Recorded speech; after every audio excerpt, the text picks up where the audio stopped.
In the grand and restless empire of the Plantagenets, where ambition rose and fell like tides and loyalty shifted with the seasons, a girl was born into the eye of history's storm. Her name was Joanna, daughter of Henry II of England and Eleanor of Aquitaine, a child of two of Europe's most formidable rulers. She would grow up not as a shadow behind kings and warriors but as a witness to empires colliding, a woman placed, by birth and marriage, at the junction where Europe, Africa, and the Middle East trembled and flared. Joanna's story did not begin in silence. It began at the heart of the Lion's Court. Born in 1165 at the court of her father, Joanna was the seventh child in a family that reshaped medieval Europe. Her father, Henry II, ruled an empire that stretched from Scotland to the Pyrenees. Her mother, Eleanor, was the former Queen of France, one of the most powerful women of her age, and a patron of arts, rebellion, and diplomacy. Joanna's brothers were warriors and legends in their own time. Richard the Lionheart, the future Crusader king, Geoffrey, Duke of Brittany, and the youngest, John, whose path to power would leave kingdoms in ruin. Her sisters would marry into continental courts, carrying Plantagenet influence into Castile, Saxony, and beyond. But Joanna's path was to lead not north or east, but south across the sea, to a kingdom built by conquerors and maintained by compromise, the Kingdom of Sicily. Her childhood was marked not by the quiet comforts of a princess but by the violent politics of a divided house. Her parents warred with one another, not just in words but in armies. Joanna grew up during the great family crisis of the 1170s when Eleanor supported her sons in rebellion against their father. The court she knew as a child was dazzling and dangerous, filled with poets and plotters, knights and traitors. She learned early that power in her family came with risk. Her mother was imprisoned for over a decade after backing the rebellion. Her brothers fought and betrayed one another. Joanna watched as the strong clashed over crowns and as queens could vanish into captivity with the stroke of a seal. But while these storms raged around her, Joanna was being prepared for her own destiny. Her education was superior to that of most women of her age. She could read Latin and French, was well-versed in courtly etiquette, and was trained in the religious and cultural protocols that would make her a fitting consort for a foreign king. From an early age, she knew she would not rule but be sent abroad, to bridge realms, to forge peace, to birth heirs. Hers was a life of duty, not dominion.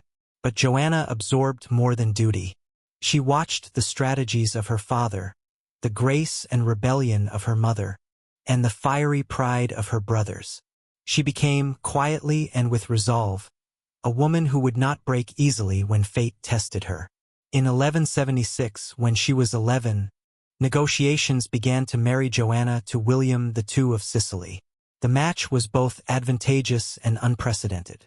The Kingdom of Sicily, forged by Norman adventurers in the 11th century, had become one of the wealthiest and most cosmopolitan realms in Europe.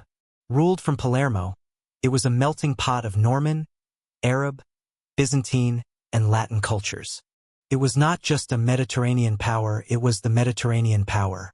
Its navy ruled the waves, its cities sparkled with gold and art, and its court was unlike any in Europe. Tolerant, complex, and rich, William II, called the Good, was in his early 20s and eager to secure a lasting alliance with a powerful Christian monarchy. For Henry II, the match gave him influence over an important region at the edge of the Islamic world, and another foothold near the Crusader states. For Joanna, it meant exile from England and the beginning of her life as a queen. In early 1177, at age 12, Joanna set sail for Sicily. The journey itself was epic, traversing from the grey coasts of western France to the sun-drenched harbors of southern Italy. The girl who had grown up in the mists of England now arrived in a land of golden stone, where the wind smelled of spices and the call to prayer echoed alongside church bells. Her arrival in Palermo was met with grandeur and curiosity. The people had never seen an English princess. The court, fluent in Latin and Arabic, opened its gates to her with pageantry but also with caution. She was, after all, foreign, a symbol of a northern world that knew little of Sicily's subtle balances. The wedding between Joanna and William took place that February. It was celebrated in the Cathedral of Palermo, a building that embodied the fusion that defined Sicily. Its arches bore Islamic patterns, its mosaics glowed with Byzantine artistry, its domes curved in Western Romanesque rhythm. Joanna, crowned and veiled, became Queen of Sicily not by conquest or inheritance but by alliance. She entered a world of new rules, new languages, and new shadows. Her husband, William II, was known as gentle and devout, a ruler who had inherited a fractured kingdom and held it together with moderation and justice. His nickname, the Good, reflected the peace he had maintained in an age where war was the default state of kings. Joanna's early years as queen were marked by silence. She bore no children. Her role was ceremonial and symbolic. But she observed everything. The powerful viziers and emirs who still held sway in the administration, the Latin clergy that coexisted with Greek priests and Muslim scholars, the Sicilian nobles who both resented and relied on their Norman king. She understood that Sicily was not England. It was older, bloodier, and more complicated. But it was also more beautiful. In its courts and gardens, she found a richness of culture that stirred her intellect. In its art and rituals, she found echoes of the Plantagenet grandeur, but also something more ancient, more enduring. She wrote letters to her family, letters now lost, about life at the crossroads of the world. She learned Arabic phrases, Greek prayers, and the rhythms of Sicilian speech. She walked through the Zisa and the Palatine Chapel, marveled at the lions carved in marble beside palm trees painted on ceilings, and slowly began to understand the unspoken language of compromise that governed the kingdom. As queen, she was expected to be quiet, but as a Plantagenet, she was born to endure. Years passed. Joanna grew into a woman of poise and grace, her position stable but fragile. William's government flourished, but cracks began to show beneath the gold. The question of succession lingered. The pressure to produce an heir grew, and in the distance, the world outside Sicily began to shift. The Islamic world was rising again under Saladin. The Crusader kingdoms teetered on the brink.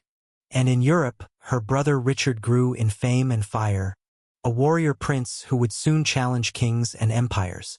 Joanna remained in the background of these great movements, but her place was central.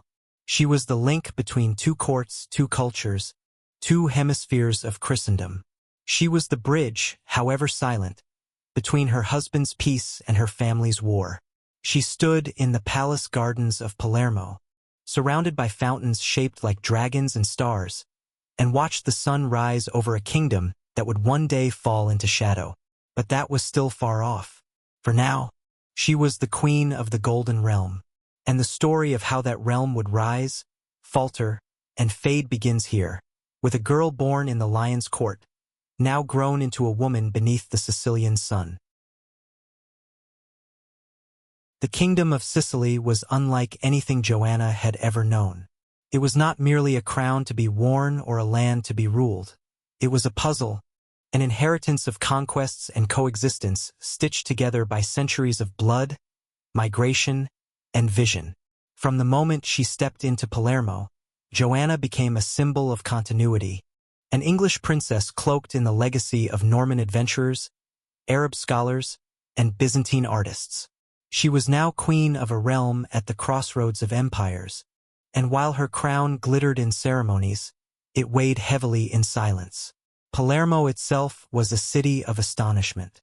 Rising from the blue edge of the Mediterranean, its domes gleamed like molten gold under the Sicilian sun. Minarets stood beside churches, and markets bustled with voices in Greek, Arabic, Latin, and Sicilian. Ships from Alexandria, Genoa, and Constantinople crowded the harbors, unloading silks, spices, ivory, and books. The city's very stones whispered stories of conquest. Normans who had come as mercenaries and stayed as kings, Arabs who had turned deserts into gardens, Greeks who had brought their rituals and liturgies, and Jews who kept the ancient rhythms of a faith that outlasted rulers. And in the midst of this symphony, Joanna arrived as the young bride of the kingdom's sovereign. She was welcomed with elaborate celebration. There were processions through the streets with elephants, lions, and dancers. The marriage ceremony, held in the majestic cathedral of Palermo, was both political theater and sacred union. Beneath mosaic-covered arches that shimmered like celestial maps, Joanna was crowned beside William. He, tall and fair, descended from the Norman warlords who had carved out this island kingdom. She, poised and solemn, carried the weight of the Plantagenet Empire within her blood. Their union, while not one of passion, was meant to be one of purpose, a bridge between two of the most powerful courts in Europe. But once the ceremonies faded, Joanna stepped into a life defined more by observation than command. William II, though relatively young, had already solidified his control over the realm. His court was efficient, learned, and multicultural. Unlike the tempestuous kings of Northern Europe, William preferred diplomacy over war. He ruled through advisors who spoke many tongues and who understood that Sicily's greatness depended not on swords but on balance, between Muslim and Christian, Greek and Latin, tradition and innovation. Joanna's position in this court was unique. She was a foreign queen in a kingdom where queens had rarely held visible power. Yet her lineage demanded respect. As daughter of Henry II and Eleanor of Aquitaine, and sister to Richard the Lionheart, her presence symbolized Sicily's alignment with the might of the West. She began to learn the rhythms of court life, the ceremonial Latin masses, the quiet protocols of Muslim scribes, the calculated diplomacy of foreign envoys, and the weight of standing still while the world turned. Though she was expected to embody grace and dignity, Joanna was not merely ornamental. She began to engage with the cultural life of the court, attending poetry readings, theological debates, and scholarly gatherings. She found herself fascinated by the way different traditions merged in Sicily, not clashing, but blending. The court architecture was itself a testimony to this fusion. Norman fortifications adorned with Arabic calligraphy, Christian chapels lit with lamps in the style of mosques, palaces cooled by ancient Persian aqueducts. The very air of Palermo was saturated with history and possibility. Joanna soon realized that her position came with subtle powers. While she had no formal authority, her very presence influenced alliances. Diplomats from England and France treated her with reverence. The Latin clergy saw her as a stabilizing force in a court where Greek and Muslim traditions still held sway. Even William's own nobles, wary of outside influence, recognized the legitimacy she brought to the throne. She was not just William's wife.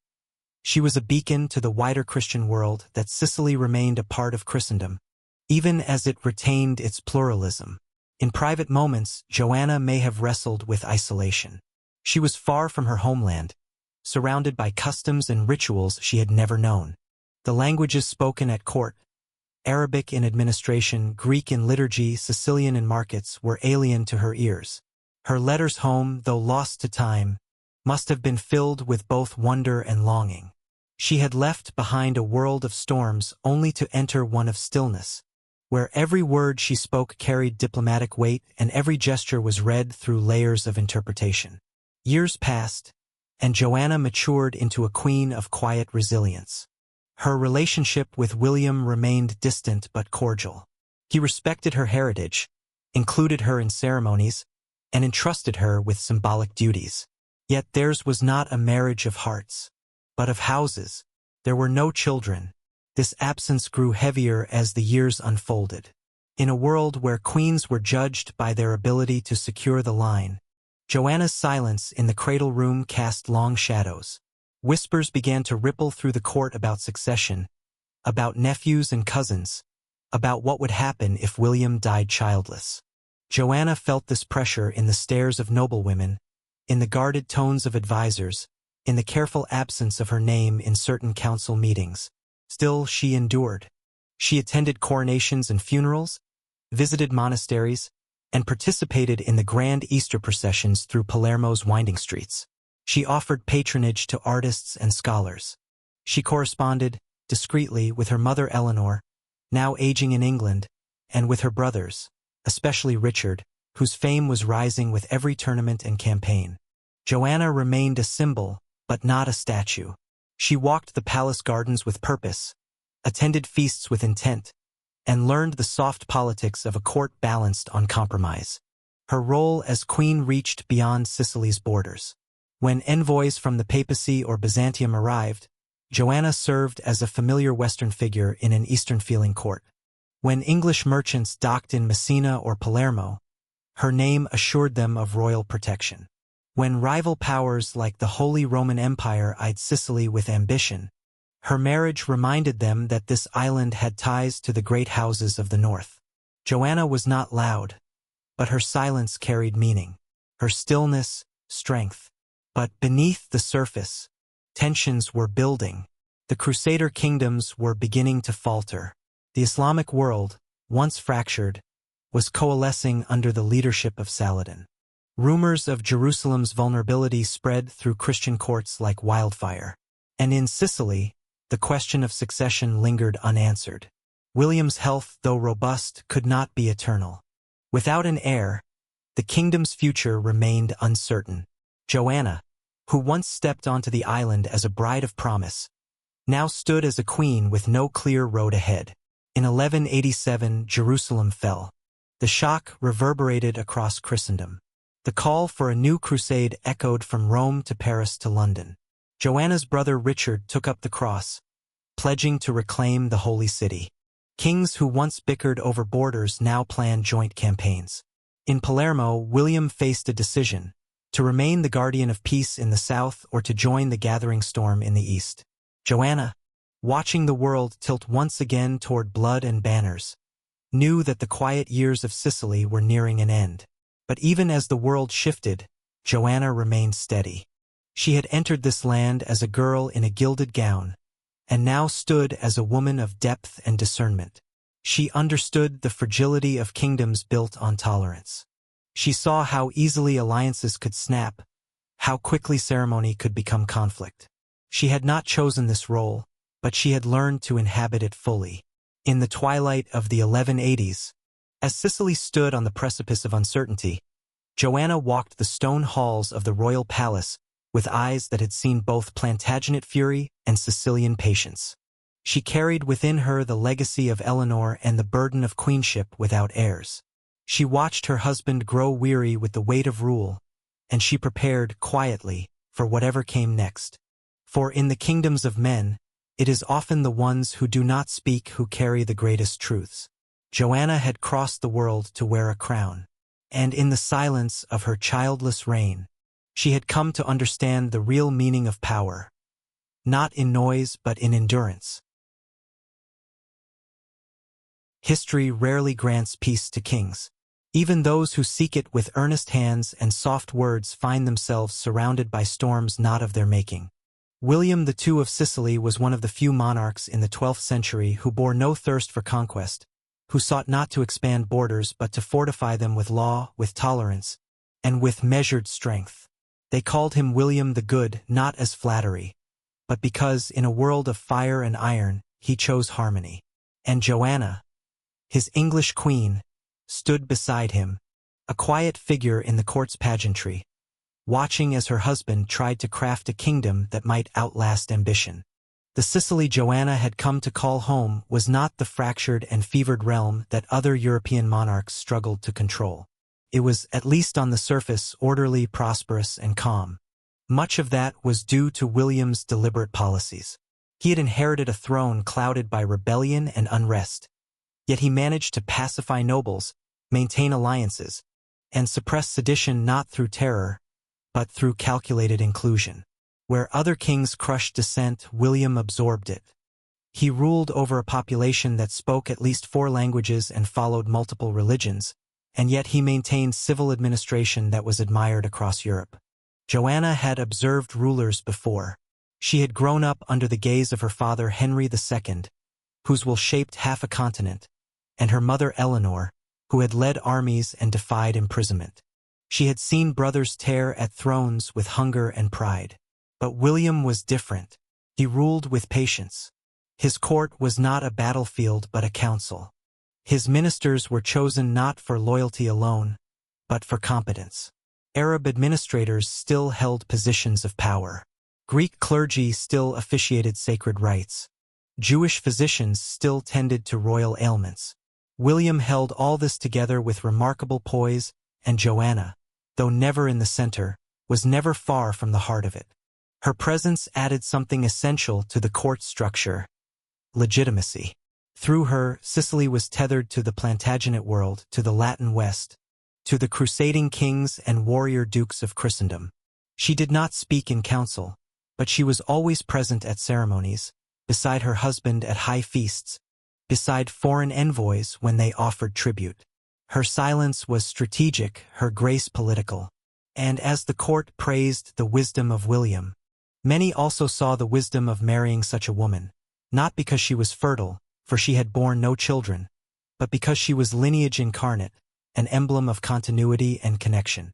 William's policies extended beyond the palace walls. He invested in churches, monasteries, and schools. He supported the construction of the Monreale Cathedral, a staggering fusion of Norman grandeur and Arab craftsmanship. Mosaics depicting biblical scenes glowed with gold and sapphire above columns carved with Cufic script. The sacred and the secular, the Latin and the Eastern, merged under William's vision. And Joanna, though not a builder herself, understood the symbolism. She walked those cloisters, her fingers brushing the stone, her eyes lifted toward the arches, and saw in them the dream of a king trying to make something that would last beyond his name. But not all admired William's moderation. In Rome, there were those who viewed his tolerance with suspicion. In Germany, the Hohenstaufens eyed Sicily with a hunger masked as piety. In Constantinople, the Byzantines watched the southern kingdom with nervous curiosity. William, to them, was a puzzle, too soft to be feared, too stable to be ignored. And as the wider world began to convulse in the aftermath of Jerusalem's fall, Sicily's stability became both a strength and a target. Joanna understood these undercurrents. She had inherited from her mother not just charm, but instinct. She saw the ambition behind the smiles of ambassadors. She read between the lines of papal letters. She knew that while her husband had secured peace, peace was never permanent. And she also knew that the lack of an heir darkened every conversation. William had no sons, no daughters, no chosen successor. There were nephews, cousins, claimants, but no plan. Every act of diplomacy, every festival and ceremony, took place under that unspoken question. What happens when William is gone? Joanna had no answer. She had tried. Prayers had been said. Physicians consulted. But the womb that should have secured a dynasty remained silent. It was not spoken of in public, but in private, she could feel the tension. Every feast that honored their marriage was tinged with regret. Every papal blessing a reminder of absence. Yet William never blamed her, not in action, not in word. He treated her with the same calm dignity that marked his reign. Perhaps he hoped God would provide in time. Perhaps he accepted that his legacy would not pass through blood but through memory. As the years passed, William's attention turned outward. Though he was no crusader by temperament, the fall of Jerusalem in 1187 could not be ignored. The Third Crusade loomed, and kings across Europe pledged arms and coin. William considered joining them, not for glory, but for duty. Sicily, after all, had long been a player in the eastern Mediterranean. Its navy had struck ports in Africa. Its influence stretched toward the Levant. To ignore the crisis would seem cowardly. But to engage in war meant risk. Risk to the realm, risk to its delicate balance, risk to his life. Joanna found herself caught once again between worlds. Her brother Richard was now a crusading hero, the Lionheart whose banners would lead armies across the sea. Her letters to him were more frequent, though few survive. She urged caution. She shared news from Sicily, and perhaps deep down, she wondered if she would ever see him again. She had been away from England for over a decade. The girl who left in youth had become a queen. But family was still a force that pulled at her, even across oceans. In 1185, William tested the strength of Sicily's arms. He launched a campaign against the Byzantine Empire, sending ships and men to take Dyrrhachium and Thessalonica. It was bold and unexpected. Sicily's power surged across the Adriatic, and for a moment, it seemed that William might become more than a peaceful king. He might become an emperor of the southern world. Joanna watched from Palermo as news of victories arrived. The banners of her husband flew over Greek cities. But the triumph was brief. Byzantine resistance hardened. Disease and dissent wore down the Sicilian forces. The campaign ended in retreat. Still, the attempt had shifted perception. William was no longer seen as a passive monarch. He had acted. He had dared. But he had also reminded his enemies and his allies that Sicily was still a prize. A rich, strategic, and vulnerable prize. And now, with no heir to inherit it, the vultures began to circle. Joanna, as always, stood firm. She maintained her rituals, her presence, her place. She held the court together when William traveled. She received envoys when he was ill. She watched as younger nobles whispered about the future and remembered that none of them had bled for peace the way William had. She remembered what England looked like when kings fell and brothers rose against one another. She remembered Eleanor's rebellion. She knew what would come if the balance tipped. And so she prepared. Not with armies or treaties, but with composure. She remained visible in the churches and cloisters, active in charity and patronage. She kept alive the image of a monarchy that was stable, rightful, ordained. She may not have shaped policy, but she shaped perception. And perception, in a kingdom of many tongues, was power. By 1188, the end was drawing near. William was aging beyond his years. He had ruled for over 2 decades, longer than many of his contemporaries.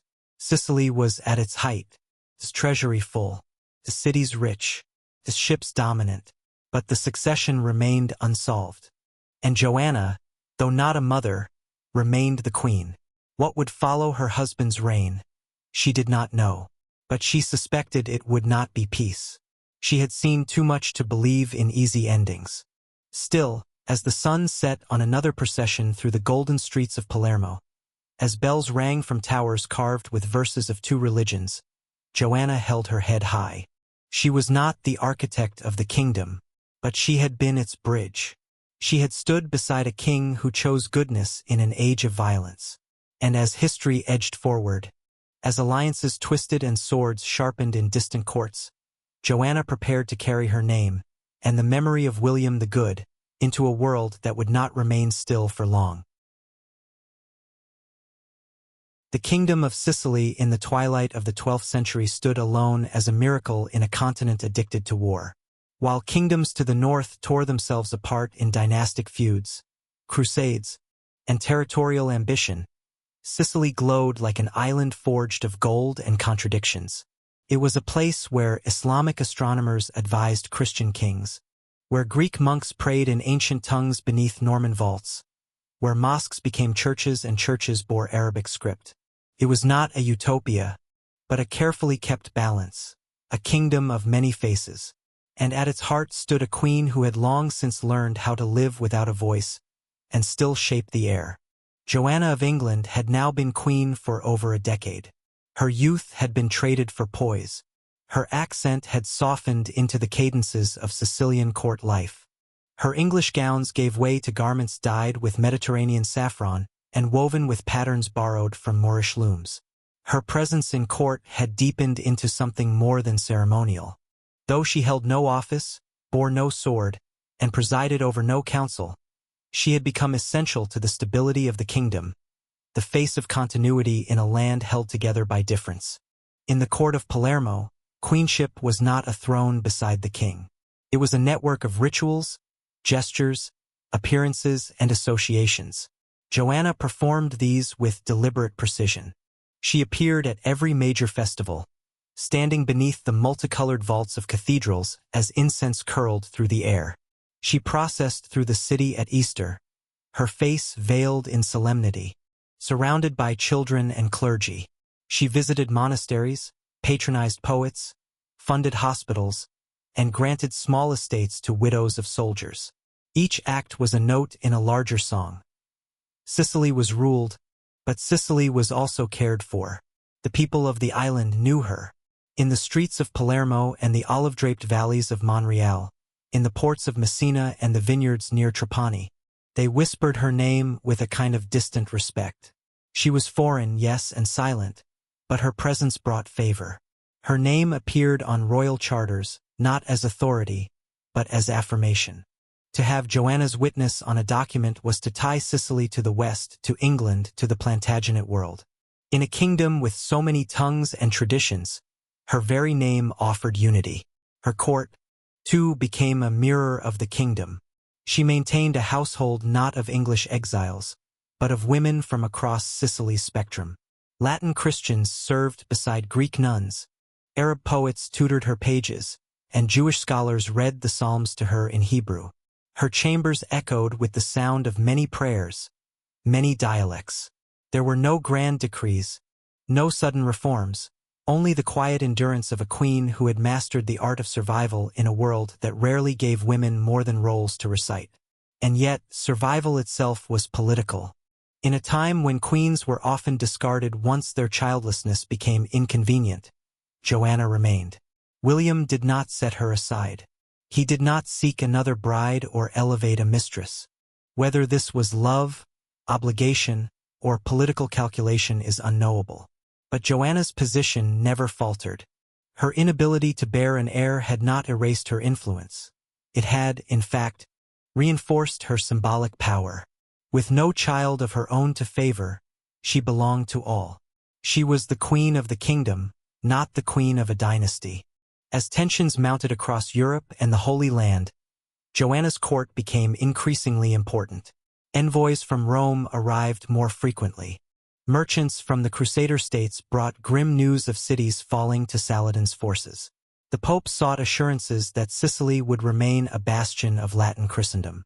Joanna, though never a participant in negotiations, became a channel, a living testament that Sicily stood with the Church, with the West. Her letters to her brother Richard carried more than familial warmth. They carried updates, perspectives, the pulse of a kingdom that was neither entirely Latin nor entirely Eastern.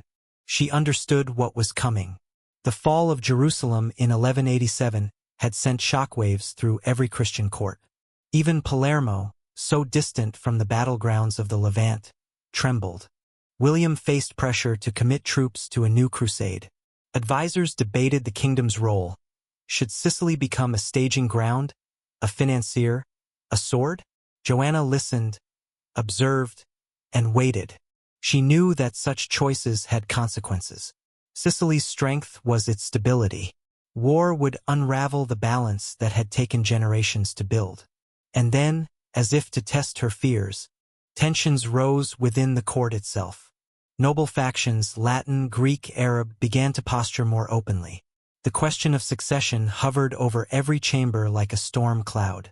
With no direct heir, William's legitimacy was still strong, but fragile. Distant cousins and ambitious lords began to maneuver. Joanna, always composed, began to appear more frequently at William's side in public.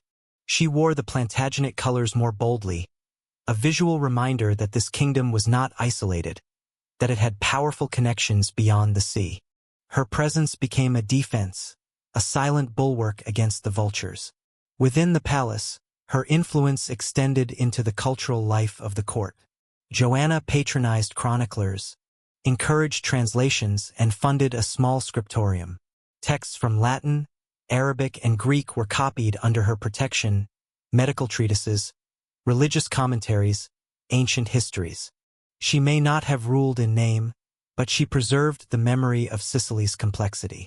Her court became a sanctuary for knowledge, a quiet act of defiance against the rising tide of extremism elsewhere in Europe. Where others burned books, Joanna bound them. She also worked to protect the fragile tolerance that had defined William's reign.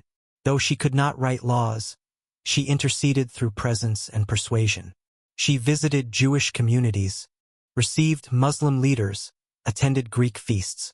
Her role was ceremonial, but her consistency created space for calm. She was not universally loved. Some Latin clerics saw her as too soft, too aligned with the old multicultural order, but she was respected. And in Sicily, respect mattered more than affection. As 1188 turned to 1189, Joanna sensed that the balance was slipping.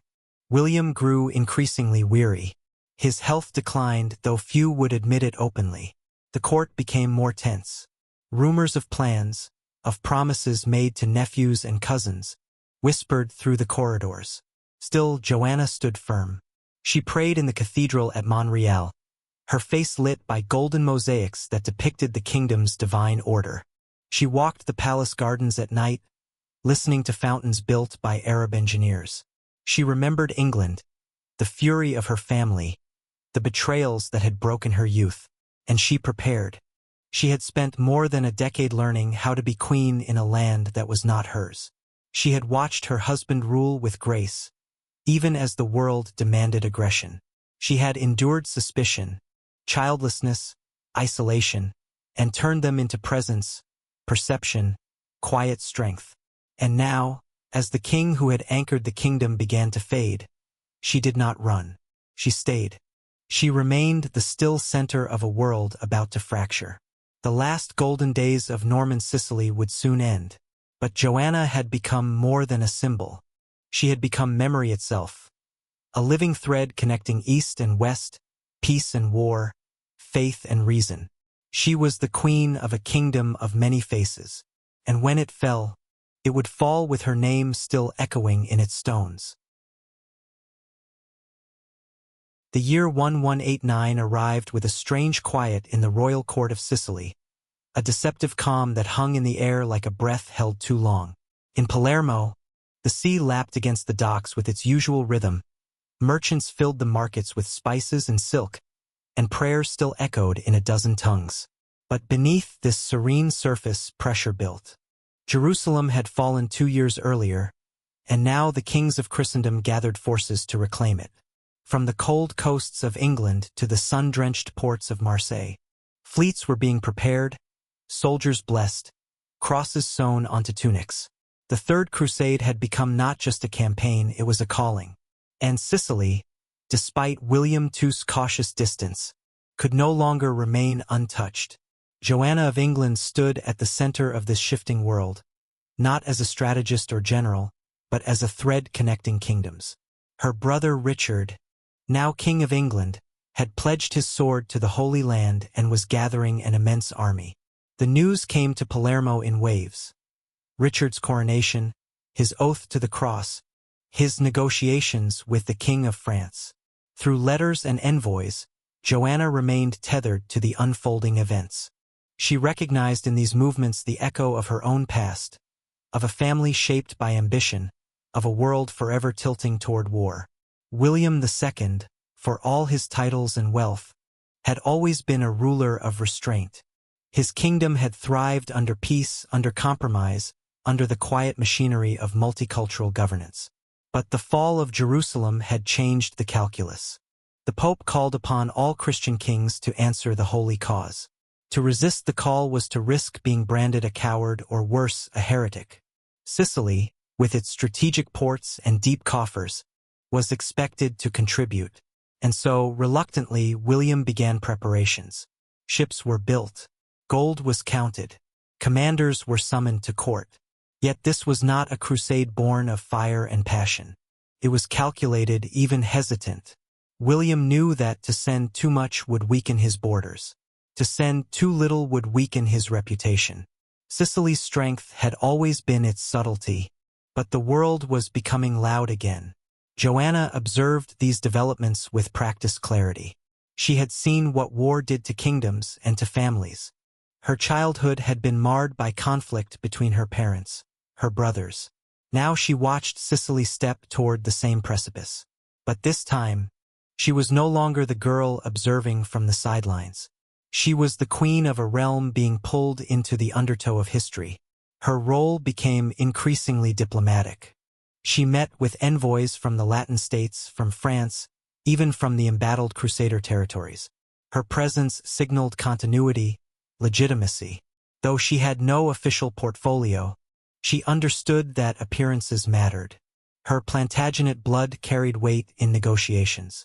She was a reminder that Sicily was not isolated, that its crown was linked by blood and marriage to the West. And though William made the decisions, Joanna often stood behind him. Silent, poised, but undeniable. The Crusade winds brought with them not only armies, but questions. William still had no heir. With each passing month, the issue became more urgent. Plans were whispered. Perhaps his cousin Tancred would be named successor. Perhaps an alliance with the Holy Roman Empire would secure peace. Joanna heard it all, some proposals made openly, others whispered just beyond her hearing. She had long since accepted that she would not bear a child. But she had not accepted irrelevance. She remained a fixture of the court, a bridge between the fading Norman world and whatever came next. Then came the letter that changed everything. Richard the Lionheart, her brother, would soon depart for the east, and he would pass through Sicily.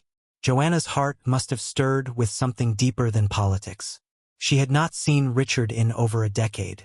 When she left England, he had been a bold young warrior, proud and restless. Now he was king, famed across Europe, his name sung by minstrels and feared by enemies. And he was coming to her, to this island she had tried for years to make home. Preparations for Richard's arrival began immediately. William, ever cautious, welcomed the opportunity to host the English king but feared what his presence might bring. Crusading armies were not diplomatic missions. They consumed food, stirred unrest, and provoked rival factions. Still, the political benefits outweighed the risks. Hosting Richard would demonstrate Sicily's loyalty to the holy cause and strengthen ties with England. Joanna, meanwhile, prepared in her own way. She gathered letters, summoned her ladies, and quietly steeled herself for the reunion. She was not the child who had left her homeland, nor was she the same woman who had first stood beside William in the Cathedral of Palermo. She had changed, tempered by silence, carved by duty. But blood was still blood. And when the ships finally appeared on the horizon in the autumn of 1190, sails white against the blue Sicilian sky, she stood ready. Richard's arrival was anything but subtle. He landed in Messina with a massive force and quickly imposed order with the decisiveness that made him famous. His presence disrupted the delicate balance of Sicily. Local nobles grew uneasy. William's court scrambled to accommodate the influx of knights and demands. Tensions rose between the English troops and the local population. Joanna watched it unfold with practiced calm. Richard insisted on seeing his sister immediately. Their reunion, though undocumented in detail, must have been profound. Two children of the same storm, one shaped by the sword, the other by silence, meeting after years of distance. She was no longer just his sister. She was a queen, a widow, and now a political factor in his crusading narrative. For Joanna, Richard's presence was both blessing and burden. On one hand, it reconnected her to her family, to the power she had once known. On the other, it thrust her into new danger. With William's death approaching and succession unresolved, her role as a Plantagenet in the Sicilian court became more delicate. Some feared she would be used to claim the throne for foreign interests. Others hoped she would marry again, to a Sicilian noble, to a European prince, to anyone who might anchor the kingdom against chaos. And then, as if history refused to wait, William II died on November 18, 1189. There was no time for mourning. There was no child to inherit. No named heir. The throne was empty. Power scrambled to fill the void. Tancred, an illegitimate cousin of William, seized the moment. Backed by certain noble factions, he claimed the crown and was crowned king of Sicily. Joanna, suddenly a widow with no protector, found herself in a dangerous position. Her lands were confiscated. Her household was reduced. She was placed under soft guard in Palermo. Richard, furious at his sister's treatment, demanded her release. Tancred hesitated. Tensions escalated. What had been a royal visit became a diplomatic crisis. Sicily stood on the brink, not from Muslim armies or foreign invasion, but from within. Joanna, through it all, remained composed. She had seen courts fall before. She had lived through rebellion, imprisonment, and war. Now once again she would wait. She would endure. But everything had changed. Her husband was gone. The court she had helped stabilize was now fractured. The balance she had preserved for years was undone in a single death. The crusade would continue, and she would follow her brother into yet another storm. Not as a queen but as a sister. Not as a sovereign but as a shadow of a kingdom that had been. And yet, in her endurance, she still held power. For Joanna was no longer just a queen of Sicily.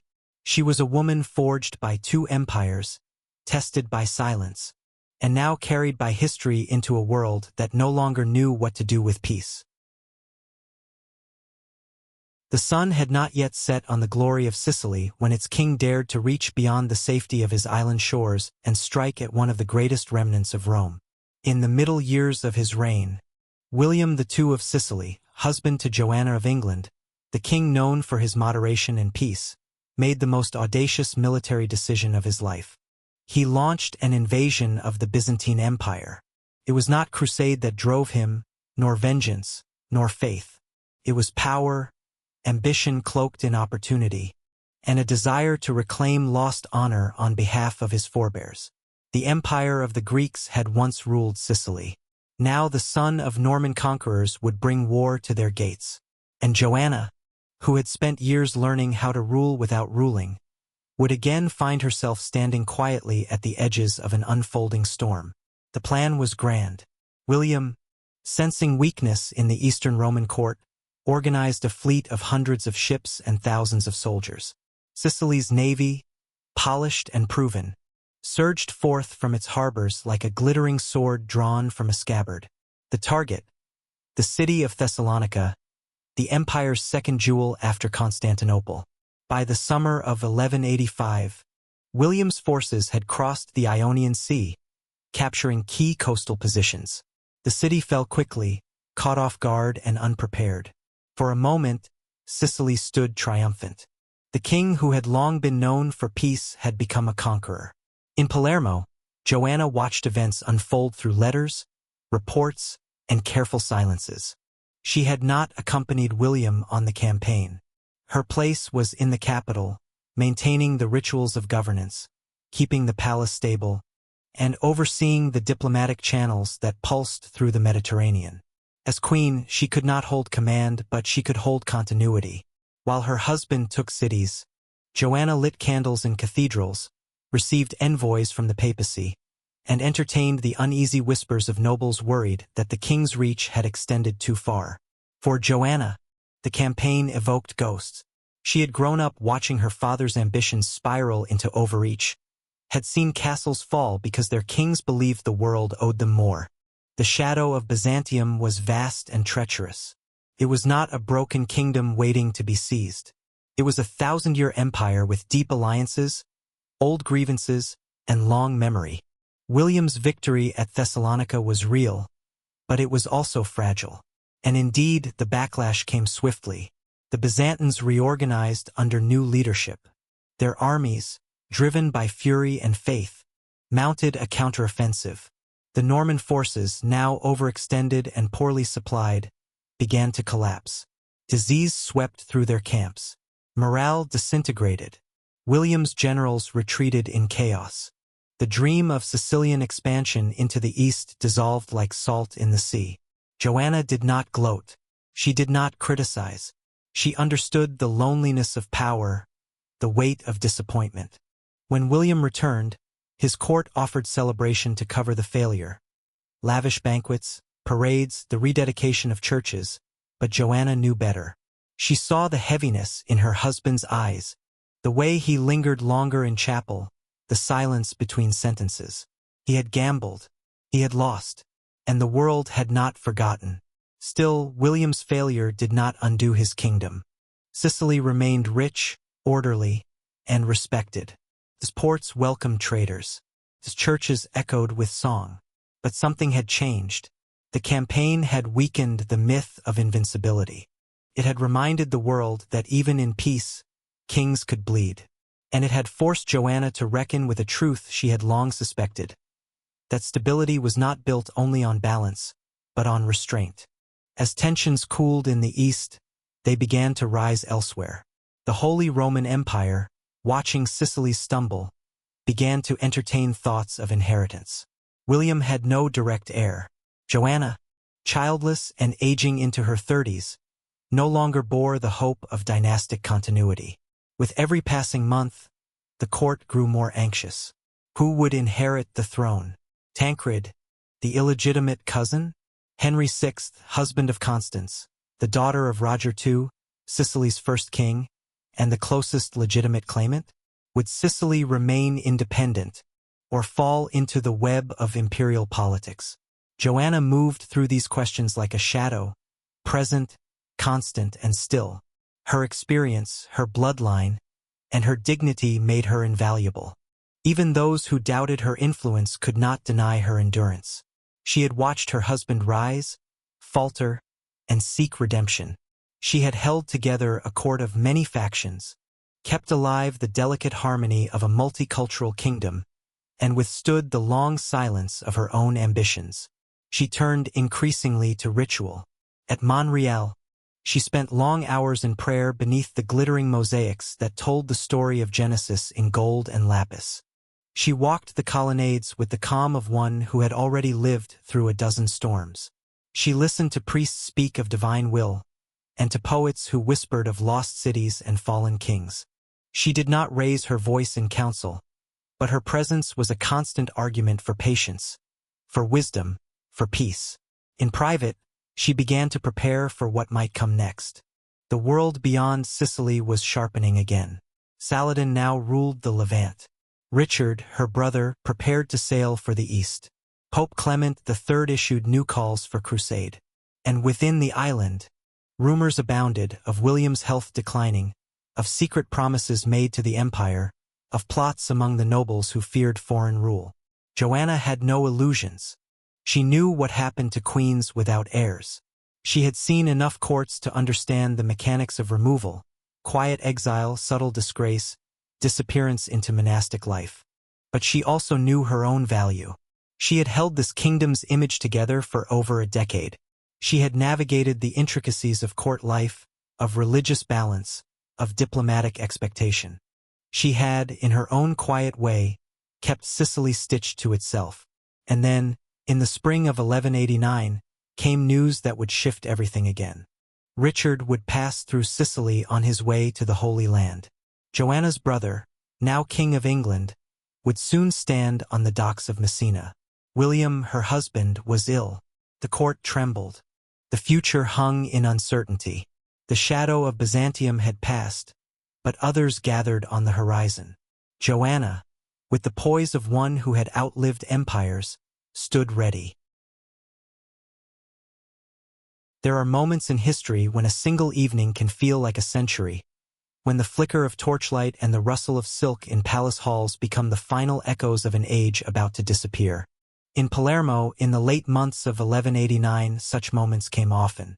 The royal court still held its ceremonies with practiced grandeur. The cathedral bells still rang with sacred insistence. The banners still flew above the towers. But beneath the surface, the kingdom of Sicily stood at the edge of twilight. And Joanna of England, widow in waiting, queen without an heir, watched it all from the carved shadows of the royal palace. Eyes open, voice steady, heart preparing. William II was dying. Not in violent collapse or public suffering, but in slow, visible decline. The strength that had carried him through decades of rule, through diplomacy and disappointment, war and retreat, was fading. His face had grown pale. His posture, once tall and upright, had softened under the weight of unspoken pain. In court, ministers spoke in murmurs. Envoys glanced sidelong. No proclamation was made, but everyone knew.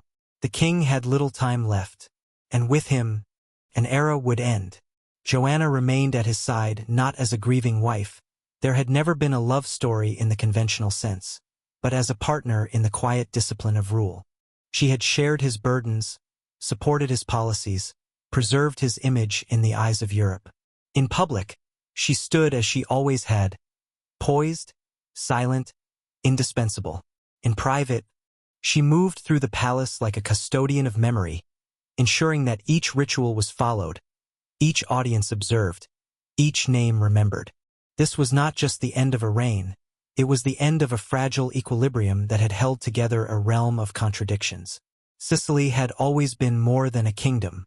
It was a tapestry woven from conquest and coexistence.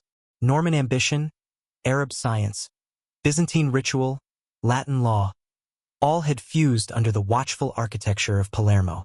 William had held it together not through force but through careful, deliberate choice.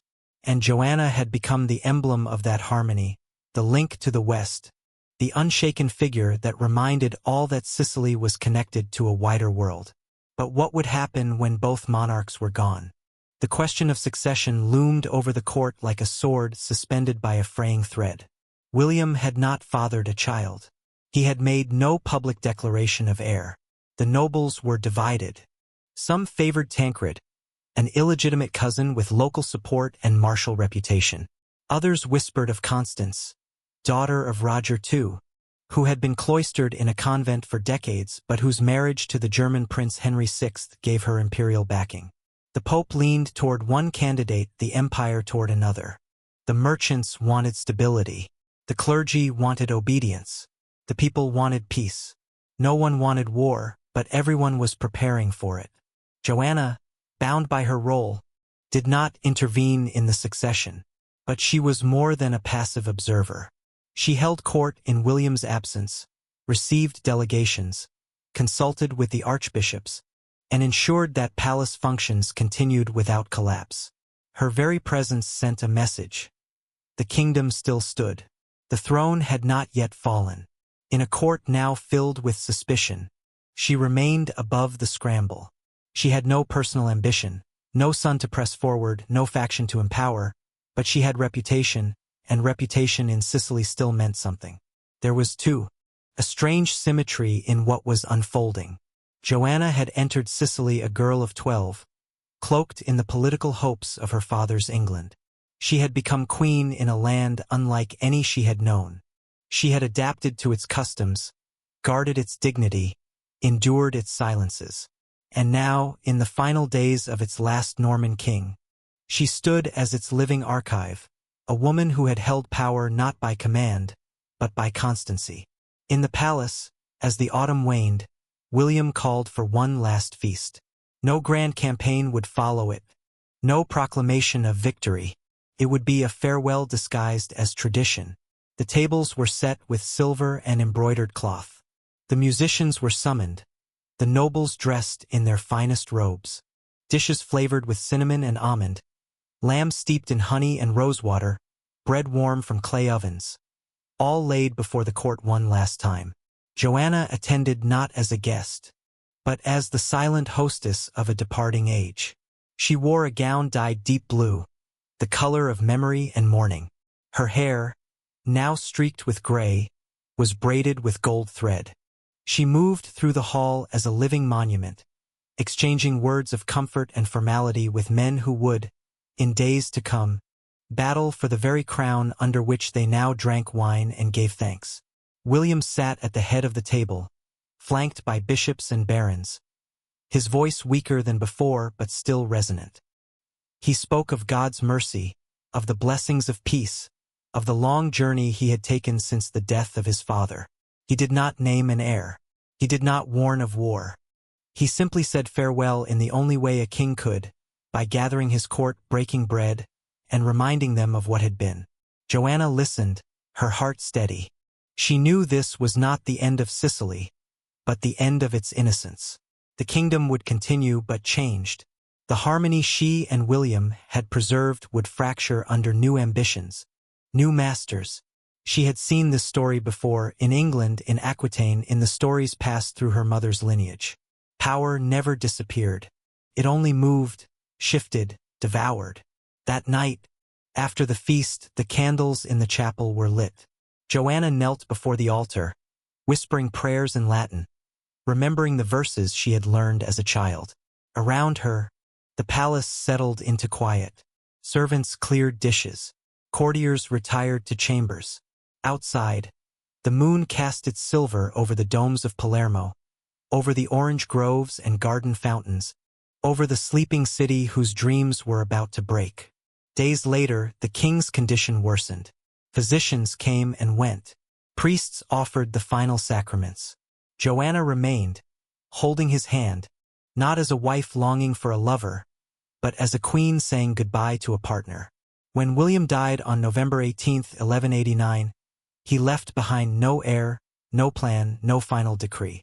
Only a kingdom balanced on a blade and a widow whose dignity would carry its legacy forward. Joanna did not weep in public. She dressed in white, not black, in accordance with Sicilian custom, and walked behind the king's coffin as it was carried through the streets of Palermo. The people lined the roads in silence. They did not cheer. They did not riot. They watched, uncertain, their faces lit by torches and doubt. The king was dead. The future had not yet arrived. In the weeks that followed, the court fractured. Tancred seized the crown. Joanna's lands were confiscated. Her household dissolved. She was placed under a soft arrest in the palace she had once overseen. The queen had become a captive, but she did not panic. She did not protest. She waited, for she knew that her brother was coming.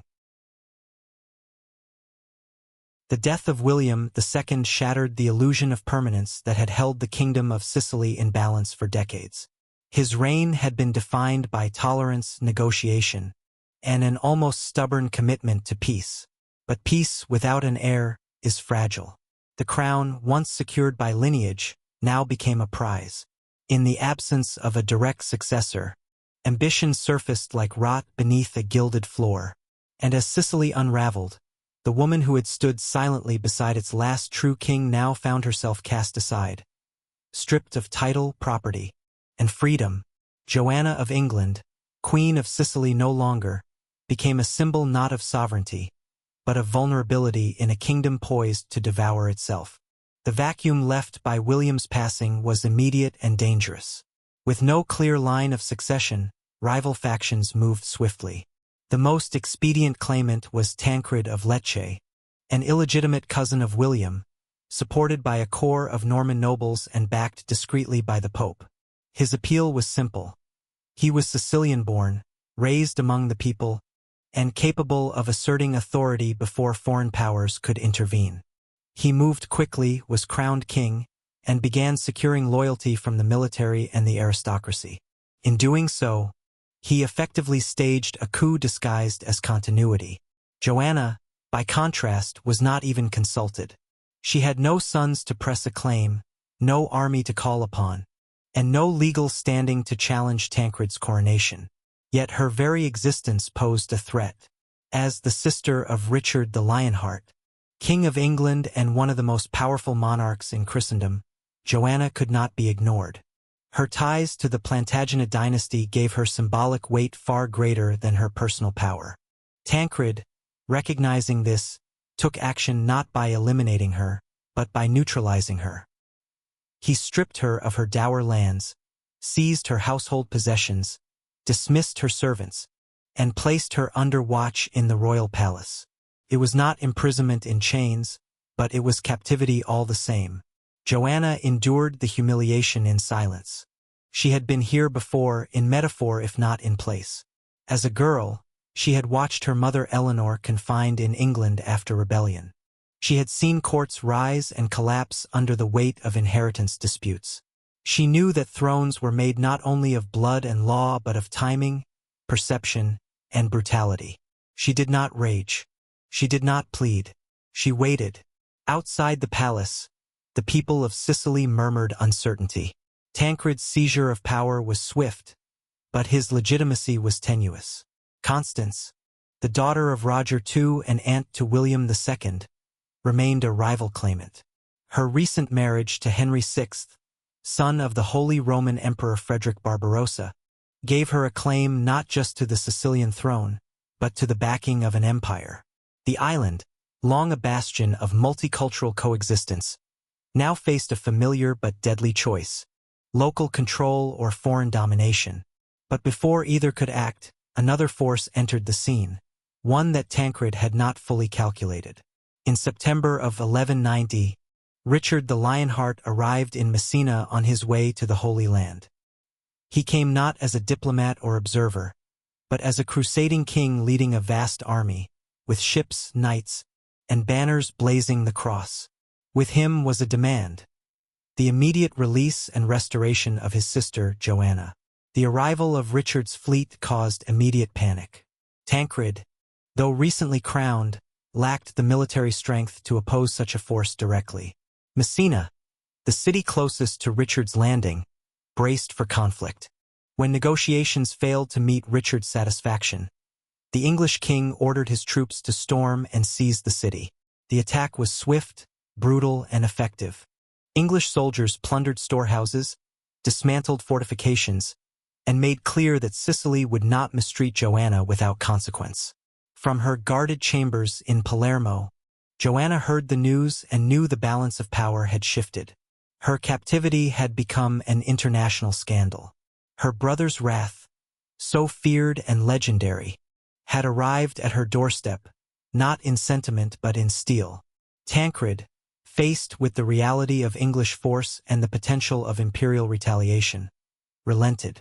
He agreed to release Joanna, restore her dowry, and offer compensation for the affront. Publicly, the agreement was portrayed as diplomacy. Privately, it was surrender. Joanna, released from confinement, was reunited with Richard in Messina. Their meeting, though sparsely recorded, marked the end of one chapter and the beginning of another. She was no longer a queen, but neither was she simply a cast-off widow. She was now the sister of a crusading king, a figure of symbolic and strategic value in the unfolding campaign toward the Holy Land. Richard, ever calculating, invited her to join his expedition, not as an ornament, but as part of the royal household. She accepted. For Joanna, it was both liberation and exile. Sicily had been her home for over a decade. She had learned its languages, walked its gardens, lit candles in its cathedrals. She had watched it rise into a golden age and now watched it fall into fragmentation. She left not in triumph, but in quiet dignity, her departure a mirror of her arrival, graceful, watchful, necessary. As her ship set sail from Messina, bound first for Cyprus and then for Acre, Joanna looked back one last time. Behind her lay a kingdom that had been the crossroads of cultures, a palace of peace in a world of war. Ahead lay the unknown: siege, pilgrimage, alliance, danger. But she was not afraid. She had survived courts, crowns, and captivity. She had been wife to a king, sister to another, and still walked unbroken. The throne she left behind would become a battleground.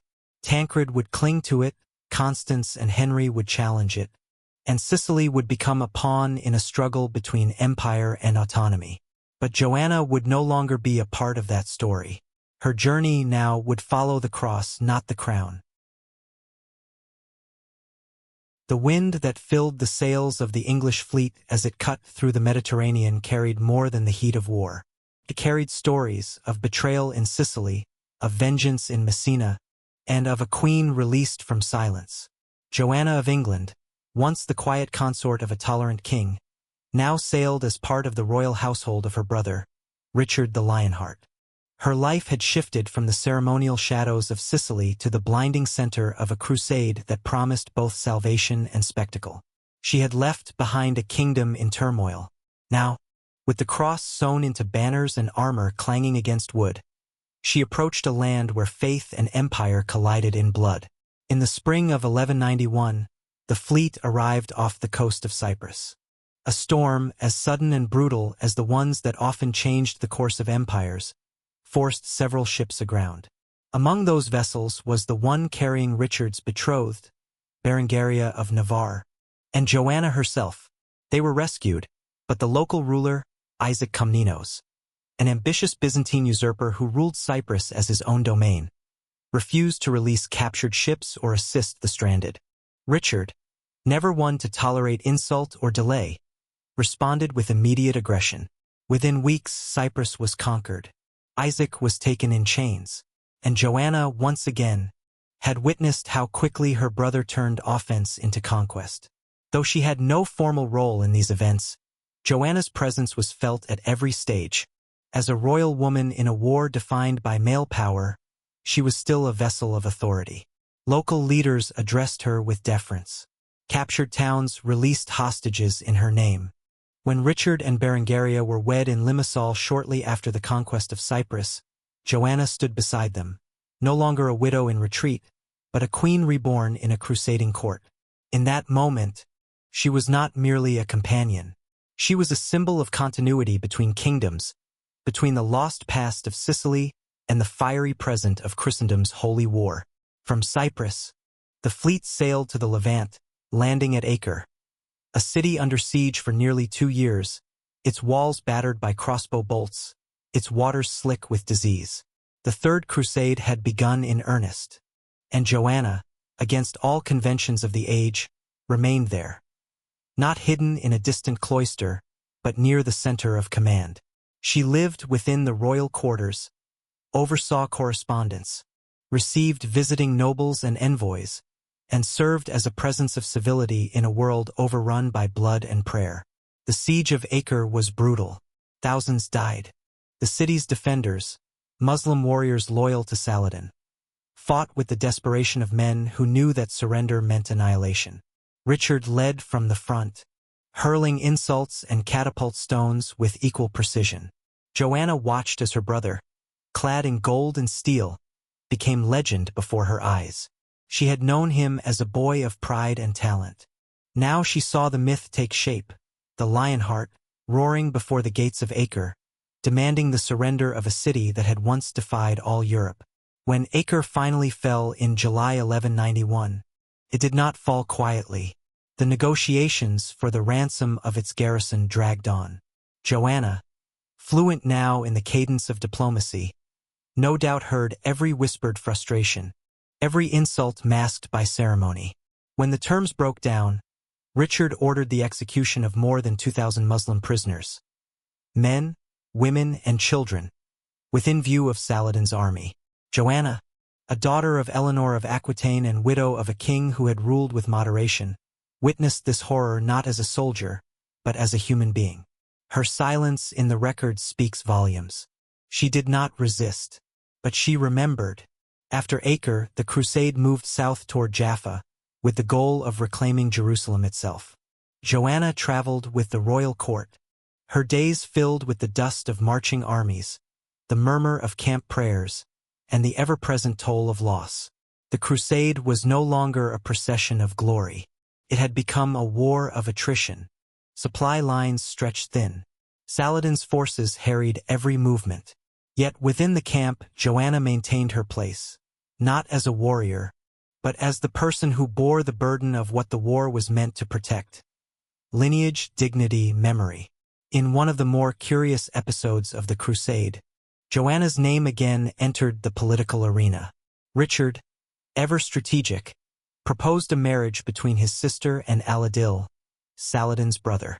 The union would, in theory, create peace through marriage, a bold gesture that would link Christian and Muslim houses and perhaps end the war without further bloodshed. The idea never came to fruition. Aladil declined. Joanna herself may have rejected the proposal. The chroniclers are unclear. But the very fact that her name could be offered as a bridge between civilizations shows her stature. She was not simply Richard's sister. She was a royal asset, a diplomatic tool, a queen whose worth transcended nationality. Through it all, Joanna remained visible. She visited the sick in makeshift hospitals, attended liturgies held in the shadow of shattered towns, and wrote letters that helped hold together the fractured alliances of the crusading leaders. Her brother was a king of action, but she was a queen of continuity. Where he burned, she endured. Where he struck, she soothed. Together, they became a strange balance: rage and reason, sword and scroll. As the crusade reached the outskirts of Jerusalem, the question of whether to attack the city divided the army. Richard, cautious and increasingly concerned about his lines of retreat, decided against an assault. The decision angered many, but Joanna may have understood it more than most. She had seen what happened to kingdoms stretched too far, to kings who mistook ambition for destiny. Jerusalem remained out of reach. the war would not end in glory. In 1192, a truce was signed between Richard and Saladin. Christian pilgrims would be allowed access to the holy sites. The coastal towns would remain under Christian control. The city itself would remain in Muslim hands. It was not the victory Richard had envisioned, but it was peace. And for Joanna, it meant the beginning of another journey, this time westward, away from the blood-soaked sand of the Levant, toward a future still uncertain. She left the Holy Land not as a captive, nor as a queen, but as a survivor. She had crossed seas and kingdoms, seen power fall and rise, watched her brother become a legend, and stood beside him without title or expectation. The girl who had once been sent to Sicily to secure an alliance had become a woman whose very presence could move courts and shift borders. She had not ruled a kingdom, but she had walked among kings and remained herself. The voyage home would be long and dangerous. The road ahead, toward France, toward Toulouse, toward the final chapters of her life would not offer rest. But Joanna had learned long ago that legacy was not built on thrones, but on memory, and the world would remember her. The journey home from the Holy Land was never simple for those who had seen its dust, its glory, and its loss. The Third Crusade had ended not in triumph but in compromise, and as the ships sailed west across the Mediterranean, each soul aboard carried a burden that no relic or papal blessing could ease. For Joanna of England, there was no crown waiting on any shore, no palace to return to. Her role had shifted with every continent crossed. Queen consort, royal captive, crusader's sister, political chess piece. And now, as the waves beat against the hull beneath her, she sailed into a Europe that had changed, and into a future that would demand she reinvent herself once again. The return journey was not without danger. Richard the Lionheart, her brother and protector, did not travel with ease. Seeking to avoid hostile ports and watchful enemies, he chose a treacherous overland route through Europe, disguised and poorly escorted. He was captured near Vienna in December 1192 by Duke Leopold of Austria, an old rival who remembered well the insults of Acre and seized the chance for revenge and ransom. Joanna, though not taken with him, now found herself adrift in a continent where the Plantagenet name inspired both awe and envy. For months, she remained near the courts of southern France, waiting for news of her brother's fate. She corresponded with his allies, prayed for his release, and watched as her family's legacy was again entangled in the web of feudal loyalties and vendettas. The ransom for Richard was enormous, 150,000 marks, a staggering sum. Eleanor of Aquitaine, their indomitable mother, spearheaded the effort to raise it, riding across England and Aquitaine in her 70s, summoning barons, bishops, and coin. Joanna could only wait. She had known many kinds of imprisonment, formal, political, emotional. Now, once more, she moved through chambers that were gilded but confining, honored but uncertain. It was during this interlude that marriage entered the conversation again. Joanna was still childless, still a widow, but still a woman of royal blood and notable alliance. And the man proposed for her was Raymond VI, Count of Toulouse. He was powerful, ambitious, and at odds with the church. He ruled a region as turbulent as it was cultured, a land of troubadours and heretics, of castles and creeds clashing. Politically, the match made sense. Personally, it was a contract of necessity. Joanna accepted. There is no evidence of protest, no love letters, no romantic chronicles. It was a decision made not with the heart, but with the experience of a woman who had outlived passion. The marriage took place around 1196. She became Countess of Toulouse and moved to the south of France, a region that would soon become one of the most contested spiritual and political battlegrounds in medieval Europe. Toulouse was not Sicily. It was not Palermo's domes or gardens or marketplaces. It was a world of rising heresy, where the Cathars, also called Albigensians, preached a dualistic faith that rejected the authority of Rome. The church viewed the region with suspicion. Crusade, this time not against the Saracens but against fellow Christians, loomed on the horizon. Joanna had spent her life navigating the intricacies of religious difference in Sicily. Now, in Toulouse, she would do so again, only this time there was less tolerance, more fire. Her role as countess was not as visible as her queenship, but it was still significant. She supported religious foundations loyal to Rome, perhaps as a signal to the Church that the House of Toulouse was not entirely lost to heresy. She participated in local diplomacy, often acting as a stabilizing force between noble families and ecclesiastical authorities. Her experience in international courts made her valuable, even in a region growing increasingly fractured. And her lineage continued to command respect. She was, after all, still the sister of a king, the daughter of Eleanor, and the last living link to a generation of rulers that had shaped half of Europe. But it was not an easy life. Joanna was entering her 40s, and her health began to decline. The political climate in Toulouse grew more tense. Her new husband, though powerful, was under increasing scrutiny from Rome. Papal legates arrived frequently, demanding reforms, threatening excommunication. The local nobility splintered into factions. The seeds of the Albigensian Crusade were being sown all around her, and the weight of spiritual and political collapse pressed on every decision. And then, in 1199, word reached her that Richard the Lionheart had died. Shot by a crossbow bolt during a minor siege in Limousin, he had succumbed to infection and died at age 41. Joanna's brother, the warrior king who had protected her across oceans, who had lifted her from captivity in Sicily and brought her to the gates of Jerusalem, was gone. The news, when it came, must have shaken her to her core. She had endured the deaths of so many. Her husband William, her father Henry, her brother Geoffrey, and now Richard. Only Eleanor remained, aging and ever defiant. Joanna's grief was not public, but it was profound. The Plantagenets had always been more than a dynasty. They were her constellation, the forces by which she had navigated a world that rarely gave women the space to shape their own destiny. Without Richard, her ties to royal policy weakened. Her marriage to Raymond grew more isolated. She began to withdraw from public life, devoting herself increasingly to religious observance and private contemplation. And yet, she still carried herself with dignity. She had no court, no throne, but she had memory. In her presence, lords remembered Sicily's peace, the Crusades' sacrifice, the golden era of Norman kings. In her gestures, she preserved the grace of a queen who had never been defined by her power, but by her endurance. She had lived through the ambitions of men and emerged with a quiet authority that could not be dethroned.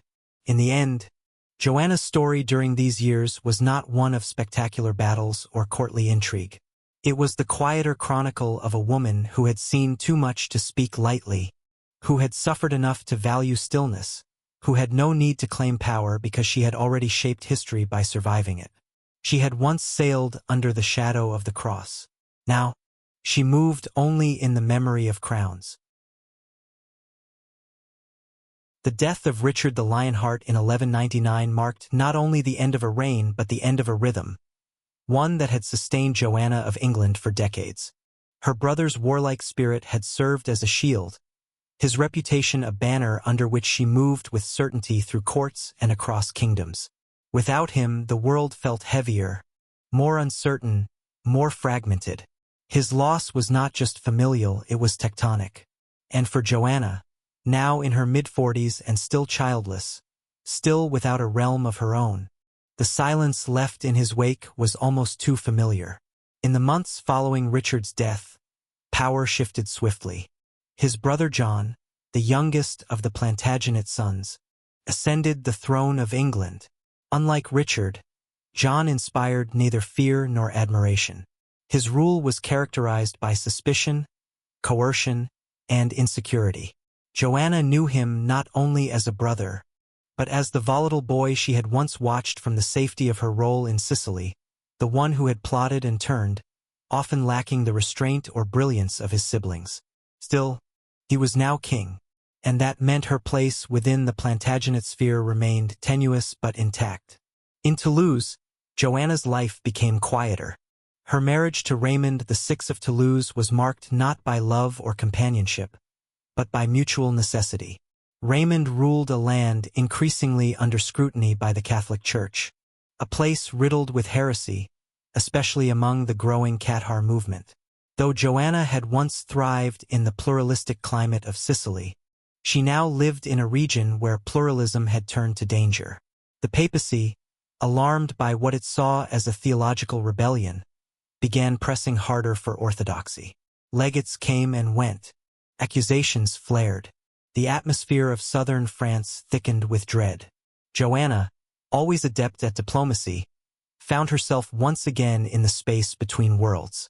She understood the language of compromise, of ritual, of optics.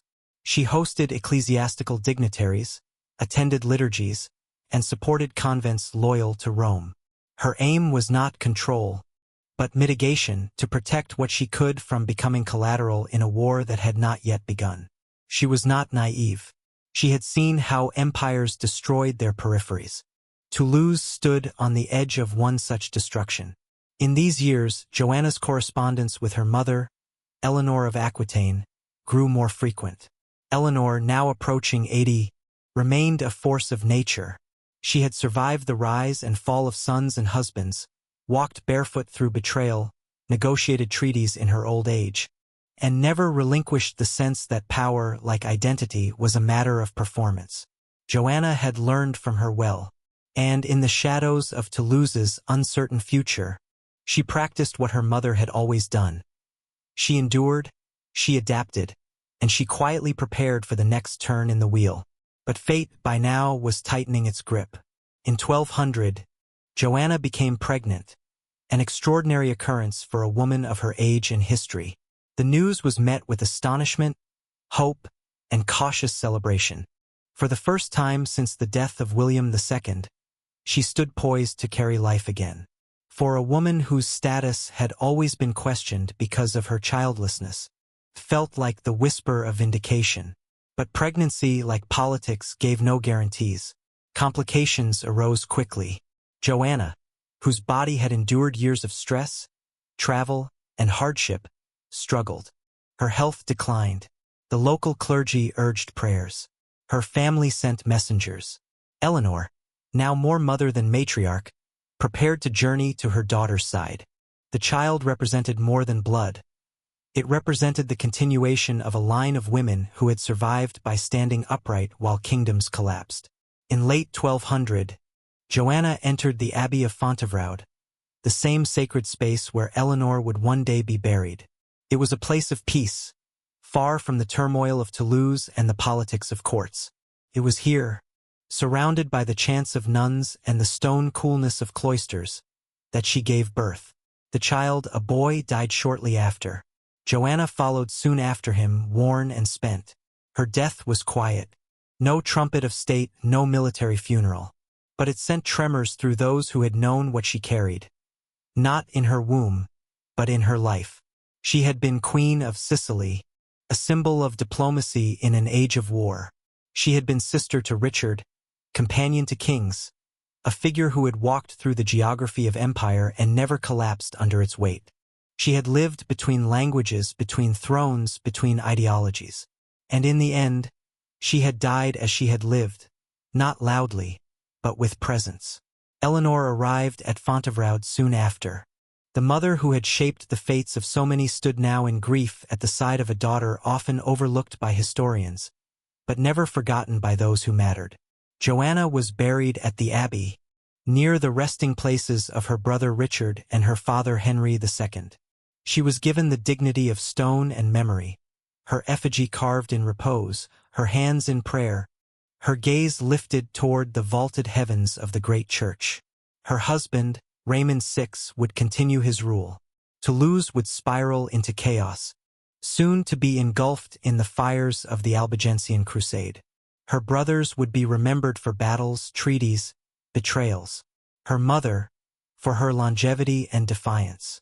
But Joanna would be remembered by few, and yet her absence would be felt by all who had known what she had carried. The capacity to hold together the parts of empire that power alone could not. She had been a sister among kings, And more than that, she had been the soul of diplomacy in an age of steel. Time has a way of erasing those who stood just to the side of history's loudest triumphs and tragedies. Joanna of England was never a monarch in her own right, never the architect of conquest, never the subject of poets who sang of battles or betrayal.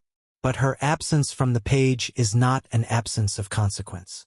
She moved through the heart of empires, crossing from the shadow of her father's ambition to the quiet strength of her brother's legend, from the golden courts of Sicily to the blood-stained sands of the Levant, and finally to the cloisters of Fontevraud, where prayers still echo through stone. Her life was not marked by one crown, but by many, and none of them sat upon her head. When she died in 1200, Joanna was 45 years old. Her journey had taken her across the map of medieval Europe, but more significantly, across the thresholds of roles so rarely acknowledged. She was a queen without children, a diplomat without office, a crusader without arms. And yet she connected kings. She carried alliances. She stabilized courts with nothing more than presence. In a world where royal women were often reduced to their reproductive value or used as temporary tokens of peace, Joanna endured as something more complex, an emblem of continuity in a landscape built on rupture. Her body was laid to rest at Fontevraud Abbey, among the greatest figures of her age. There, beside her brother Richard the Lionheart, her father Henry II, and later, her mother Eleanor of Aquitaine, Joanna took her place in the royal necropolis. Her effigy, carved in stone, rests with her hands folded in prayer, her face calm, her robes simple. There is no crown on her brow. No inscription boasts of victories or progeny. Yet her presence there is its own monument, a reminder that even the quiet lives echo. The world she left behind began, almost immediately, to forget the world she helped preserve. Sicily, her first adopted home, fell into the hands of the Holy Roman Empire. The subtle balance of Arab, Greek, Latin, and Norman that had defined the golden kingdom of her youth dissolved under the pressure of centralization and orthodoxy. The flowering culture of Palermo, once a beacon of coexistence, was replaced by harsher tides of consolidation and division. What William II had built, what Joanna had steadied, faded like gilded paint under the weight of war. In Toulouse, where she had spent her final years, her husband Raymond VI would soon face excommunication and war. The Albigensian Crusade, fueled by religious fervor and papal condemnation, would plunge southern France into decades of bloodshed. Joanna's burial in Fontevraud spared her the sight of this unraveling. But her years there, quietly supporting ecclesiastical diplomacy, could not prevent what was already set in motion. The age of tolerance that had defined her youth was ending. The century ahead would be one of purges and crusades not against distant faiths, but against neighbors. England, her birthplace, fared no better. Under the rule of King John, her youngest brother, the Plantagenet grip on the continent weakened. Lands were lost. Rebellions stirred. The seeds of Magna Carta, of reform and revolt, were already in the soil. The Plantagenets would survive, but the empire of Joanna's childhood, the vast, improbable web of England, Normandy, Aquitaine, and Anjou would never return in the form she had known. And yet Joanna remains, not in the popular memory, not in the schoolbooks that catalog monarchs and battles, but in the cracks between them. Her story survives in the margins of charters, in the witness signatures on royal decrees, in the chronicles of crusaders who mentioned her name only once but remembered her influence. She lives in the architecture of Montreal, where she once stood with William as a queen before mosaics that caught the light of God. She lives in the shadows of Messina, where she was held captive for her bloodline. She lives in the silence of Acre's walls, where she watched the cost of Christian vengeance. She lives in the court of Cyprus, in the corridors of Toulouse, and finally, in the carved stone at Fontevraud, where the dead wait for no glory. Her life offers no simple arc, no singular act of heroism or martyrdom. She did not found dynasties or lead revolts. She bore no heirs. She built no cathedrals. But her strength was quieter. It was the strength to adapt, to endure, to carry the weight of titles and expectations without letting them crush her. She was royal without being sovereign, influential without being loud, faithful without being blind. In many ways, Joanna embodied the fading twilight of the high medieval dream, the idea that diplomacy, marriage, faith, and moderation could hold a fragile world together. She lived at the end of that dream and saw it slip away, not with fire, but with the quiet turn of crowns to swords. And she stood through it all. If history is the story of power, then Joanna's life is its hidden current. Not the crashing wave, but the tide that moves empires while remaining unseen. She was the sister of kings, the widow of one, the last queen of a golden kingdom whose walls have long since fallen. And in her stillness, in her witness, in her refusal to vanish completely, Joanna of England reminds us that history is not only made by those who rule, but also by those who remember.